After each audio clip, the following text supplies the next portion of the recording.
ગિરનારી દર્શક મિત્રો, જૂનાગઢ પરંપરા જાળવવા 36 કિમીની ગિરનારની પ્રતિમાક લીલી પરિક્રમા સાધુ સંતોએ 12 કલાકમાં પૂર્ણ કરી।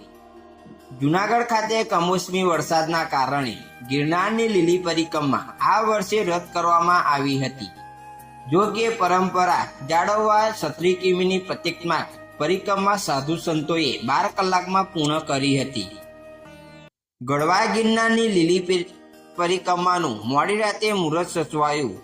મધરાત્રિ સંતોએ પરંપરા જાળવવા પ્રતિમાક યાત્રા પૂર્ણ કરી હર હર મહાદેવ અને જય ગિરનારીના નાદથી વાતાવરણ ગુંજ્યું।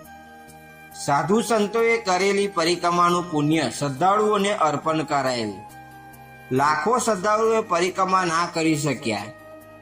કારતક સુદ મહિનાને દેવ ઉઠી એકાદશીના પાવન અવસરે પરંપરાગત રીતે પ્રારંભ થતી લાખો ભાવિકોની આસ્થાનું કેન્દ્ર એવી ગરવા ગિરનારની લીલી પરિક્રમા આ વર્ષે કમોસમી વરસાદના કારણે અતિભારે મારના કારણે જાહેર જનતા માટે રદ કરવામાં આવી છે।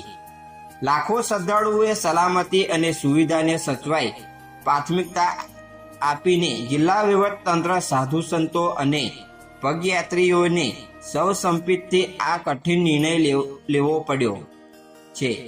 જો કે ધાર્મિક પરંપરા જળવાઈ રહે તે માટે દેવ દિવાળીની મધરાત્રિએ વિધિવંત પૂજન અર્ચન સાથે લીલી પરિક્રમા માટે પ્રતિજ્ઞા મુહૂર્ત કરવામાં આવ્યું હતું।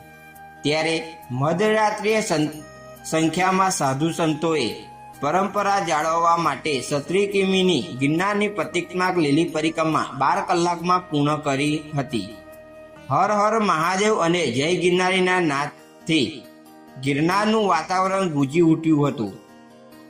આ પ્રસંગે સાધુ સંતો, જિલ્લા કલેક્ટર, કમિશનર અને વિવિધ વિભાગના અધિકારીઓએ પગયાત્રીઓ ગિરનાર તીર્થક્ષેત્રના શેરનાથ બાપુ, ઇન્દ્રભારતી બાપુ, મહેન્દ્રગીરી બાપુ, શૈલજા દેવી, માતાજી કિન્નર, અખાડા અને સાધુ સંતોને ઉપસ્થિત રહ્યા હતા।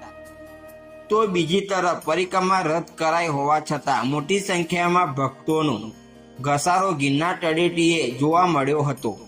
મિત્રો, આવા નવા વિડીયો જોવા માટે અમારી ચેનલને સબસ્ક્રાઈબ કરો ને કોમેન્ટમાં જય ગિરનારી જરૂરથી લખજો।